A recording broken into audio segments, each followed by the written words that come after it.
नमस्कार, स्वागत है आपका और मैं हूं आपके साथ लता। बड़ी खबर आपको बता रहे हैं, जी हां, 370 हटने का असर अब जम्मू कश्मीर में भी साफ तौर पर देखा जा रहा है, क्योंकि जम्मू कश्मीर में अब धीरे धीरे आतंकवाद का खात्मा होना शुरू हो चुका है। तो बड़ी खबर आपको बता रहे हैं, जी हां, आपको बताते चले कि जम्मू में 155 रोहिंग्याओं को होल्डिंग सेंटर भेजा गया है। जिस तरीके से जम्मू में रहने वाले करीब 155 रोहिंग्याओं को वैध दस्तावेज मुहैया नहीं कराने के बाद होल्डिंग सेंटर में स्थानांतरित कर दिया गया है। जम्मू कश्मीर पुलिस ने साफ तौर पर यह अपना ऐलान किया है।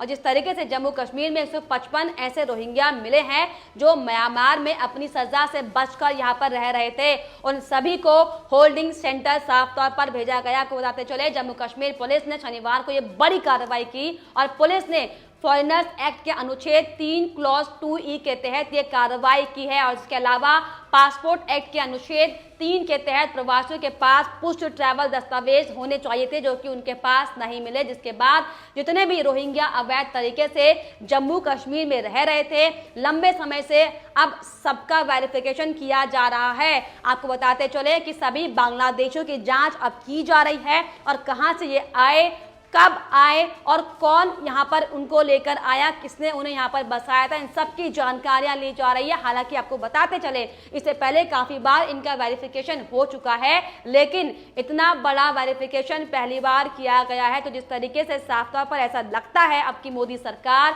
पूरा मन बना चुकी है कि जम्मू कश्मीर में अवैध तरीके से रह रहे बांग्लादेशियों को उनके देश वापस भेजा जाएगा। क्योंकि जिस तरीके से लगातार इलीगल एक्टिविटीज, फिर चाहे वो ड्रग्स का मामला हो, फिर चाहे वो क्राइम का मामला हो, फिर चाहे वो ह्यूमन ट्रैफिकिंग का मामला हो, और चाहे इसके अलावा टेरर तमाम एक्टिविटी हो, इन तमाम एक्टिविटीज में इन बांग्लादेशियों का नाम हर बार सामने आया था और इन सब में इनकी इन्वॉल्वमेंट अच्छी तरीके से देखी गई थी। और इसी को लेकर बड़ी कार्रवाई करते हुए अब इन रोहिंग्याओं की लगातार जांच की जा रही है, इन सबका वेरिफिकेशन किया जा रहा है। और इसी को लेकर इंस्पेक्टर जनरल ऑफ पुलिस ने यह कहा है कि मार्च 5, 2021 को गृह मंत्रालय की नोटिफिकेशन का पालन करते हुए रोहिंग्या मुसलमानों को होल्डिंग सेंटर में भेजा गया है। उन्होंने कहा कि इस मामले में कानूनी कार्रवाई नियम कायदों के तहत की गई है। उन्होंने ये भी बताया कि ऐसे अन्य अवैध घुसपैठियों की पहचान करने की कोशिश भी लगातार की जा रही है।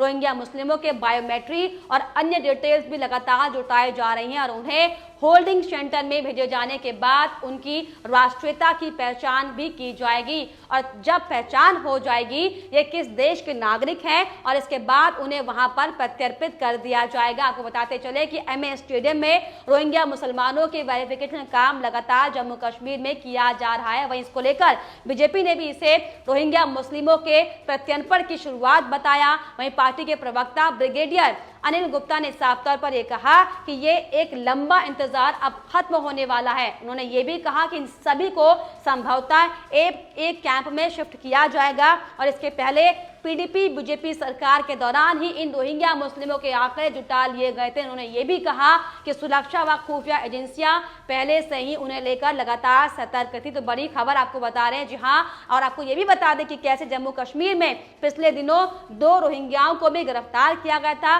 जिनके पास से जाली आधार कार्ड, जाली वोटर कार्ड और जाली पासपोर्ट भी मिला था। हालांकि पुलिस लगातार उन लोगों की जांच में जुटी हुई है और कई अहम कनेक्शन भी इसको लेकर सामने आ रहे हैं। और आपको ये भी बताते चले कि पिछले दिनों जम्मू कश्मीर के नरवाल की एक मस्जिद में, जो मैंने आपको मामला बताया, मौलवी बनकर रहने वाला रोहिंग्या और उसके साथी को पकड़ा गया था और उसके पास से फर्जी दस्तावेज निकले थे और सारे जो दस्तावेज पाए गए थे वो सारे जाली दस्तावेज थे। और इसके अलावा उत्तर प्रदेश में भी उत्तर प्रदेश आतंकवाद निरोधक दस्ता यानी कि यूपी ATS ने भी उन्नाव से रोहिंग्या भाइयों को गिरफ्तार किया था, जिन पर साफ तौर पर यह सामने आया था कि दोनों भारत में अवैध तरीके से रोहिंग्या की एंट्री करवाते थे और उन्हें UNHCR में उनका पंजीकरण किया जाता था। देश के अलग अलग शहर में उनके रहने और रोजगार की व्यवस्था भी करते थे और इसके लिए फर्जी दस्तावेज तैयार करते थे, जिसको लेकर आपको बताते चले ये बड़ी अहम खबर।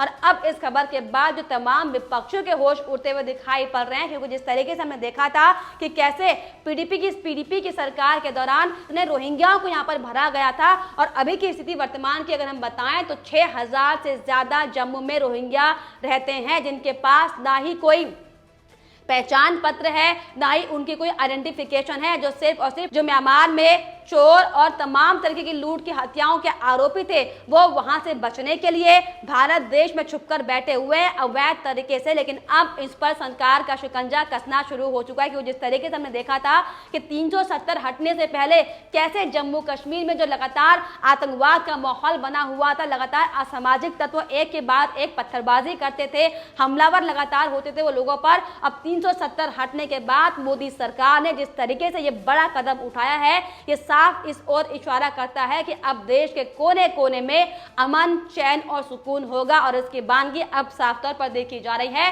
क्योंकि मोदी सरकार साफ तौर पर यह पहले भी ऐलान कर चुकी है कि जो भी बाहर से छुपकर हमारे देश में बैठे हुए हैं उन्हें जाना होगा, और नहीं अगर जाते हैं तो उन्हें अपने कागजात दिखाने होंगे, जिसको लेकर अब सोशल मीडिया में भी तरह तरह की बातें सामने आती दिखाई पड़ रही हैं।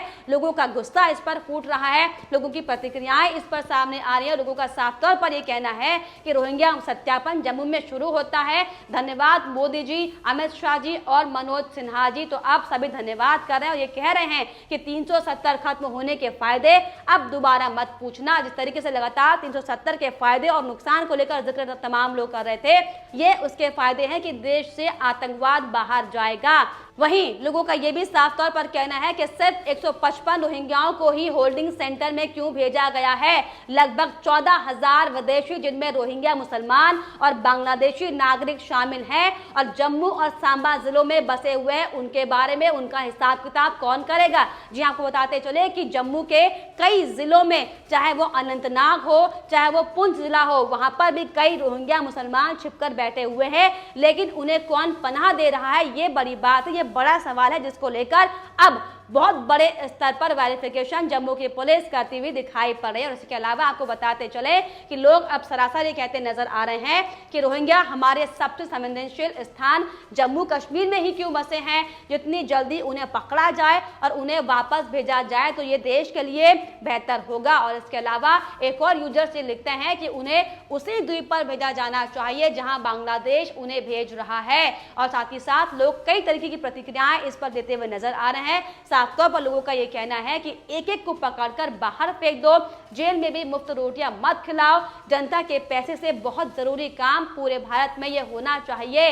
बंगाल में तो वोट का समीकरण ही है ये सब, और इन्होंने समीकरण बिगाड़ कर रखा है। तो देखिए जिस तरीके से पश्चिम बंगाल की अगर जिक्र यहाँ पर आ रहा है, तो कैसे हम ये जानते हैं कि पश्चिम बंगाल किस तरीके से घुसपैठियों का लगातार गढ़ बना हुआ है और कैसे ममता बनर्जी लगातार इन घुसपैठियों को संरक्षण दिए बैठे थे। लेकिन अब जब सबको कागज दिखाने होंगे तो अब सबकी हकीकत सामने आ रही है कि किस तरीके से सिर्फ और सिर्फ जाली दस्तावेज बनाकर इन लोगों को संरक्षण यहाँ पर दिया गया था, यहाँ पर इनको शय दी गई थी। लेकिन अब मोदी सरकार के कड़े एक्शन के बाद अब इन तमाम रोहिंग्याओं को अपने देश वापस लौटना होगा, जिसको लेकर अब तमाम यूजर अमित शाह और मोदी जी का धन्यवाद कर रहे हैं। साफ तौर पर लोग ये कह रहे हैं कि संसाधन पर सिर्फ और सिर्फ पहले हक इंडियंस का है और यू प्रूव्ड इट। 15 लाख की एक इंस्टॉलमेंट ये आज हमें और मिल गई है, और नमन आप सबको सर। तो देखिए इस तरीके से लगातार अब पीएम नरेंद्र मोदी और अमित शाह के कामों की सराहना लगातार कर रहे हैं, जो कि वाकई एक बड़ा कदम है।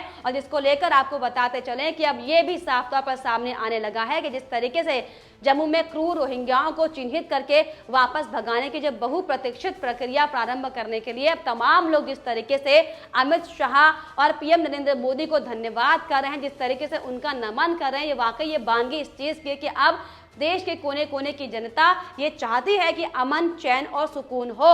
सबका साफ तौर पर यह कहना है कि पूरे संपूर्ण देश में संक्रमण की तरह जो ये फैले हुए हैं रोहिंग्या और बांग्लादेशी को भी भगाया जाए, ऐसी आशा अब लगातार पीएम नरेंद्र मोदी से लोग लगा रहे हैं। वाकई जम्मू कश्मीर के लिए बहुत बड़ी खुशखबरी है, क्योंकि जिस तरीके से हम देख रहे थे कि लंबे समय से जो आतंकवाद जम्मू कश्मीर में फैला हुआ था और कैसे तमाम विपक्षी पार्टी सिर्फ और सिर्फ पाकिस्तान के गुणगान करती थी, पाकिस्तान के कामों को सराहती थी और ये कहती थी कि पाकिस्तान से बात कर ली जाए। जिस तरीके से झंडा नहीं उठाने की बात महबूबा मुफ्ती करती थी, तो ये साफ तौर पर उनको ये बड़ा तमाचा है, क्योंकि जिस तरीके से अब अमन चैन सुकून जम्मू कश्मीर में दिख रहा है और एक नया कश्मीर जो निकलकर सामने आया है, अब शायद ये जम्मू नया कश्मीर उन तमाम विपक्ष को नहीं पच रहा है, जिसका साफ तौर पर सीधा उदाहरण ये है कि वो अब तमाम तरीके की बातें करते हुए नजर आते हैं। और इसी कड़ी में अब महबूबा मुफ्ती की अगर हम बात करें तो साफ तौर पर लोग ये आरोप लगाते हुए दिखाई पड़ रहे हैं कि महबूबा मुफ्ती यानी कि पीडीपी की सरकार में सबसे ज्यादा घुसपैठिए जम्मू कश्मीर में आए हैं। तो अब तरह तरह के सवाल इन तमाम नेताओं को लेकर आखिरकार किए जा रहे हैं, लेकिन इसमें बड़ी बात यहाँ पर यह है कि जो बड़ी खुशखबरी जम्मू कश्मीर को लेकर आई है, आपकी इस पर क्या राय हमें कमेंट बॉक्स में जरूर लिखेगा। साथ ही साथ हमारे चैनल को सब्सक्राइब करना भी ना भूलें।